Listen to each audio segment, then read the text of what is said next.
El doctor Adolfo Sánchez Hidalgo tiene la licenciatura de Derecho en la Universidad de Córdoba, España, doctor en Derecho, Universidad de Córdoba, línea de investigación principal es la metodología jurídica y en especial el análisis de los distintos procesos determinativos del derecho.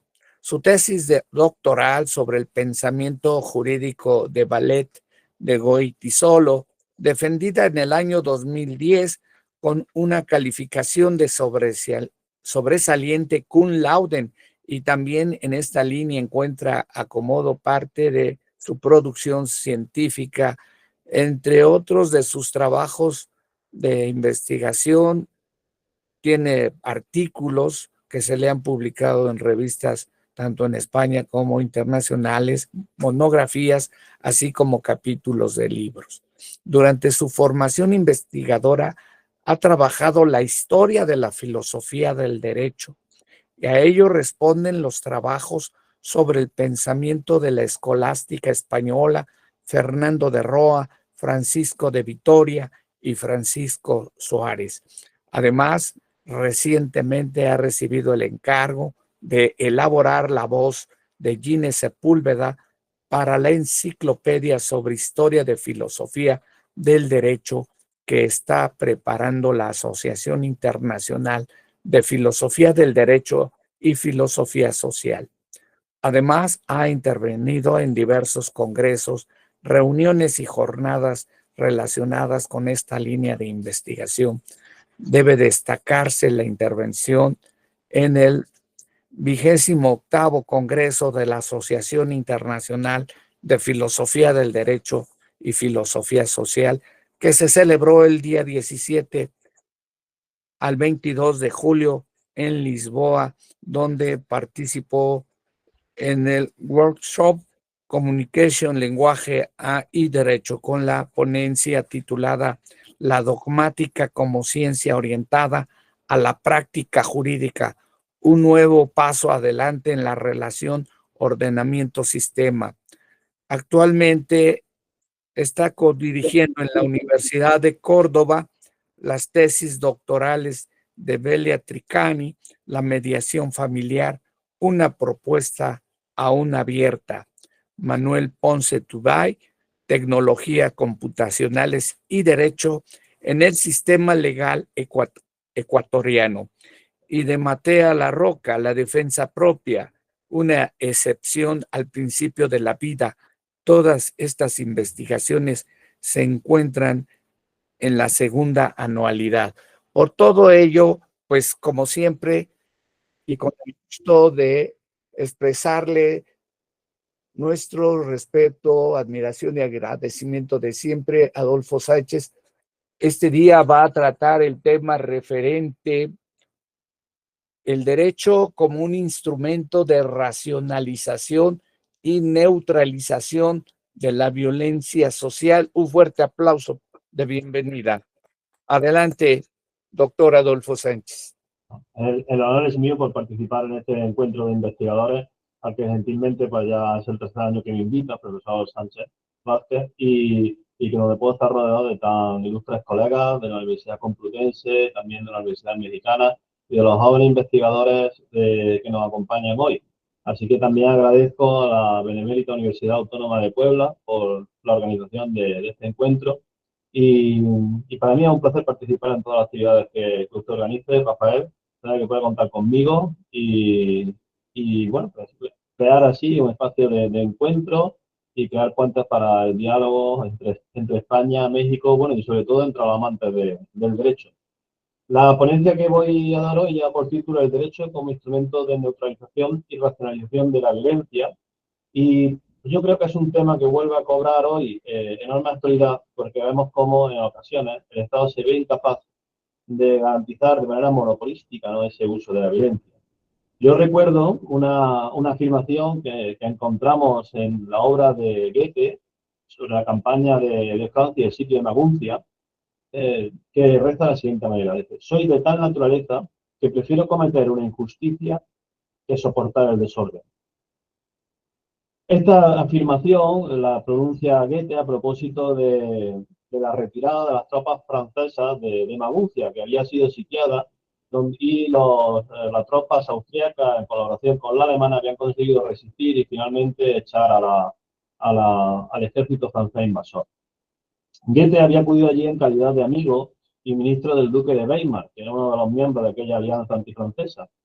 Al final, durante esa expulsión, Goethe asiste a un intento de linchamiento hacia un arquitecto que había prendido fuego y saqueado la catedral de Maguncia. Y ahí es donde, cuando el pueblo se dispone a linchar a digamos, a este bandido, es cuando formula esa famosa afirmación, que bueno, que yo creo que muchos de vosotros conoceréis, pero a través del tópico, ¿no?, de que prefiero la injusticia al desorden, pero no así, porque lo que está diciendo es: prefiero cometer una injusticia, es decir, consciente de que este sujeto merece un castigo, prefiero que no lo reciba con tal de no soportar el desorden público o la violencia social que se ejercitará, ¿no?, delante del palacio del duque de Weimar, ¿no? Y les dice: si queréis hacer justicia por vuestra mano, hacedlo en otro sitio y no ante el cuartel del duque de Weimar, lugar que a toda costa debe mantenerse limpio y despejado. Esta cita es entonces una sutil afirmación de la supremacía del orden establecido del Estado frente a la violencia social o frente a la turba. Y nos sirve para ilustrar la superioridad que tiene el orden jurídico estatal entre lo que podríamos calificar como otras formas de justicia social. Y con ello ya estamos afirmando que existe un determinado contenido axiológico en la misma idea de orden jurídico. Es decir, que más allá de que se formalicen normas o instituciones, posee de suyo cierto carácter deseable o bueno. Y este mínimo carácter deseable o bueno que va implícito a la existencia de un orden jurídico estatal es precisamente la capacidad para frenar, para revertir esa violencia social caótica y desorganizada. El derecho es en efecto un orden coactivo de la conducta humana, y también debe afirmarse que no es cualquier tipo de orden coactivo, sino que presenta unas características que le son propias y comunes a todas formas de derecho posible. Estas son además las que le dotan de una especial dignidad o legitimidad.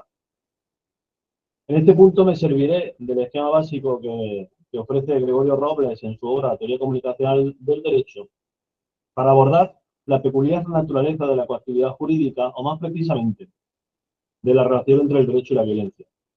Porque la violencia, o más neutralmente la fuerza jurídica, está íntimamente conectado con los tres elementos básicos de todo ordenamiento jurídico: la norma, la institución y la decisión.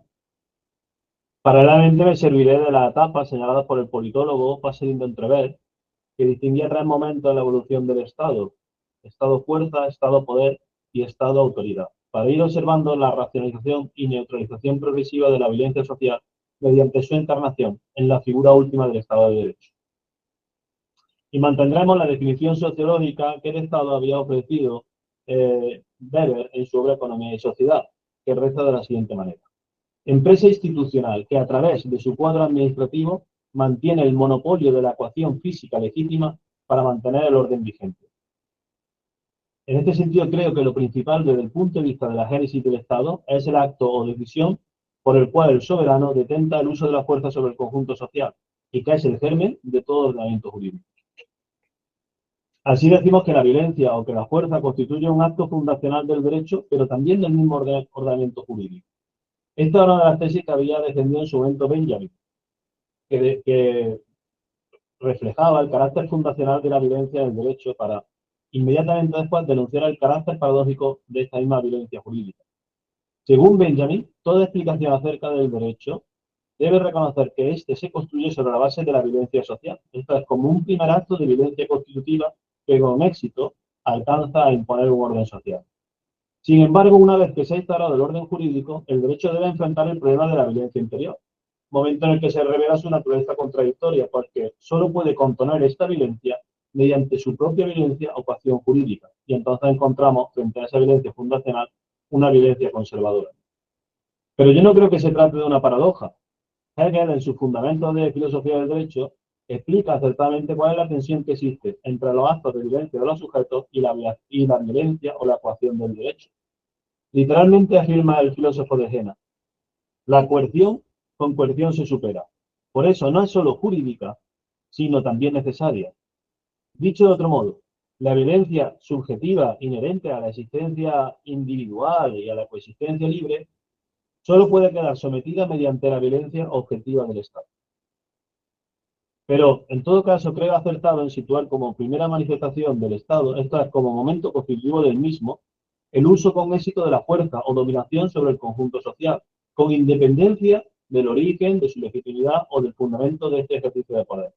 Porque es a través de este primer acto de dominio como se instaura el orden jurídico, en el sentido de ser apto para someter las voluntades individuales y resolver la conflictividad inherente a la vida social. El Estado se identifica como fuerza, como potencia, capaz de imponer un orden y así garantizar la paz social.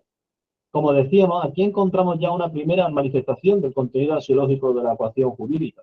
Si bien se trata de un valor inferior, referido meramente a la utilidad o la necesidad de un orden mínimo para coexistir.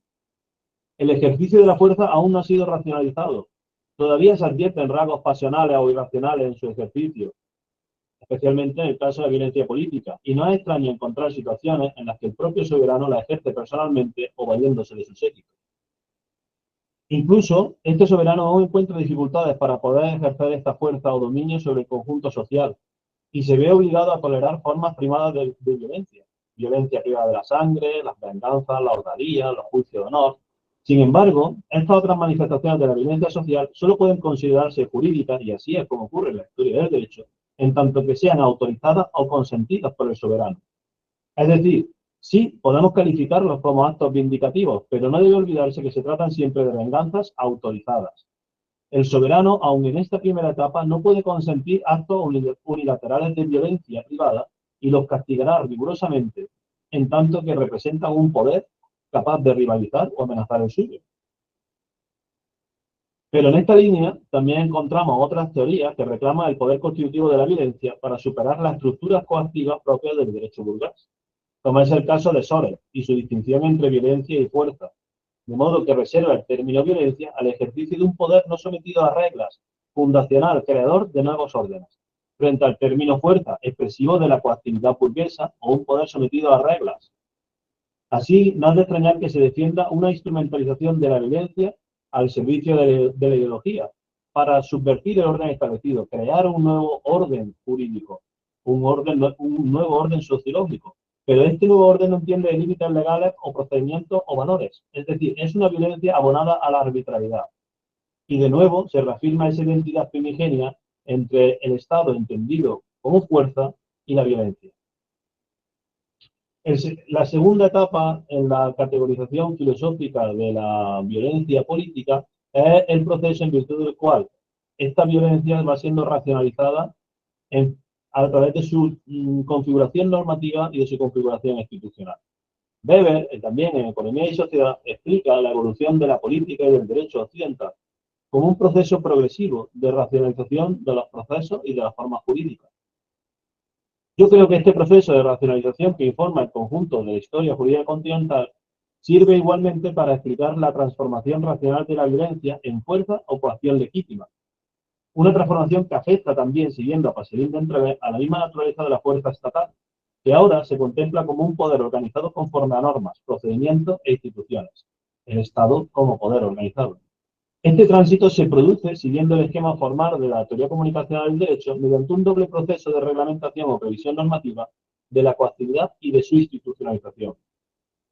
El primer proceso es el de la reglamentación de la coactividad jurídica. La fuerza, como elemento constitutivo y conservador del orden jurídico, queda racionalizada en el sentido de que su fundamento ya no se encuentra en la posición de dominio o de imperio del soberano, sino en la norma que reglamenta y regula el uso de la fuerza, los supuestos en los que puede ejercerse, los límites para su ejercicio, los sujetos que tienen la capacidad para ejercerla, los procedimientos a través de los cuales se realiza y la misma extensión del uso de la fuerza. Con la previsión normativa característica de la coactividad jurídica se elimina el riesgo de la espontaneidad del uso de la violencia, de modo que es perfectamente previsible en todos sus términos y contribuye así a reforzar un nuevo valor, la idea de seguridad jurídica. El segundo momento de su racionalización es la institucionalización de la coactividad, porque al reservarse su ejercicio a las instituciones y cuerpos del Estado se despersonaliza, se profesionaliza y se burocratiza el uso de la fuerza. El ejercicio de la coactividad se realizará siempre en el marco de un aparato institucional, lo que dota a la coactividad de un sentido frío y calculado, alejado de reacciones emotivas e irracionales. En consecuencia, se trata de una fuerza desapasionada, en manos de un grupo humano profesionalizado y burocratizado, que la ejerce en cumplimiento de su deber y no como capricho o voluntad propia. Debe señalarse que de esta forma la coactividad jurídica queda racionalizada hasta tal punto que nuestra percepción psicológica de la violencia difiere profundamente de otras formas de violencia social y en especial de la violencia entre particulares. No hay nada que ver la reacción psicológica que nos despierta una pelea callejera y la que nos despierta la intervención de la policía para detener a un delincuente. En ambos casos se trata de actos de violencia, pero una nos genera temor, nos genera ansiedad, nos genera incertidumbre, mientras que la otra, en tanto que sabemos que es una fuerza reglamentada, nos genera tranquilidad, incluso nos genera una sensación de seguridad. El uso de la fuerza por el Estado, al estar acotado en sus normas y en sus instituciones, al ser perfectamente previsible, no genera el desasosiego que nos produce la violencia social. A través de las normas y de las instituciones, la coactividad se nos presenta normalizada y previsible, lo que contribuye a crear una sensación de seguridad entre los sometidos a la autoridad del Estado. Así es como la violencia queda desnaturalizada y racionalizada a través de las normas jurídicas, convertida ahora en poder jurídico y en un hecho social primario y revelador de la existencia del mismo ordenamiento jurídico. El último paso, el último estadio en esta evolución del tratamiento jurídico de la violencia es el proceso de su neutralización, en virtud de lo cual esta ya no solo queda perfilada reglamentariamente y procedimentalmente a través de las normas y de las instituciones, sino que además se orienta a la realización de un determinado valor o cuerpo de valores. Porque el hecho de la reglamentación o institución de la coactividad no contempla el proceso de su sublimación sobre otras formas de violencia. Aún debe continuarle su neutralización axiológica, en virtud de la cual la coactividad jurídica deviene en un instrumento para la realización de los valores que informan el derecho, y más concretamente el Estado de Derecho, en nuestro caso. Óntico y existencialmente, la coactividad jurídica posee de suyo cierta vocación ética, puesto que se erige como mismo soporte del ordenamiento jurídico y de la paz social. Conviene en este punto recordar que, por ejemplo, alguien tan poco sospechoso de positivista como Gustav Radbruch afirmaba que el valor esencial al que se ordena el conjunto del derecho con carácter previo y determinante de la justicia es la seguridad o la paz del conjunto social. Pero con todo, este fin no es más que la pulsión primaria que anima la fuerza o violencia constitutiva del Estado, que debe guardar celosamente y de estar amenazada representaría su misma debilidad ante la presencia de otras fuerzas sociales alternas capaces de rivalizar con él. Porque, como explica Kant en la metafísica de las costumbres, la autoridad que representa al Estado, garante del orden en el que la libertad civil se realiza, debe ser obedecida con independencia de su legitimidad. De otro modo, se pondría la violencia en el lugar de la legislación que prescribe todos los derechos, lo que daría como resultado una voluntad suprema que se destruye a sí misma. Pero parece claro, no obstante las palabras de Kant, que el proceso de racionalización de la violencia no solo requiere de la efectividad de un ordenamiento jurídico dado, además exige que el poder del Estado quede sometido teleológicamente a la realización de ciertos valores o bienes éticos que le confieren la condición de poder legítimo. Es en este momento donde la fuerza o violencia jurídica queda efectivamente sublimada, apareciendo la nueva categoría del Estado como autoridad. El sentido y la finalidad de la coacción jurídica ya no es meramente la preservación de un orden o paz pública. Además, encuentra su justificación en la realización de la justicia social y de los valores sobre los que se construye nuestra noción de Estado de Derecho. No se trata ya de una violencia conservadora, usando los términos que usa Benjamin. Al contrario, es una fuerza de dominación no necesariamente reactiva y éticamente instrumentalizada al servicio del bien común. La coactividad jurídica o fuerza del Estado, llegado a este punto, no se orienta necesaria y exclusivamente a la sanción negativa o positiva de conductas. Más precisamente, al ser signo de la autoridad y la legitimidad del Estado, ofrece nuevas vías para su formalización jurídica en forma de nuevas formas de justicia compositiva, no simplemente vindicativa y restaurativa. Pero sobre todo, es un ejercicio de fuerza que persigue consolidar y promover los valores sobre los que se construye nuestro Estado de Derecho. Esto es el principio de tutela judicial efectiva, la libertad, la igualdad y la misma democracia, que son los soportes sobre los que se sostiene nuestro modelo de convivencia. Muchas gracias por vuestra atención, espero haberme atendido al tiempo. Muy bien, doctor. Adolfo Sánchez Hidalgo por esta ponencia tan interesante. Pues solo me resta expresarle mi respeto, agradecimiento de siempre, admiración. Y bueno, pues recibo un fuerte aplauso.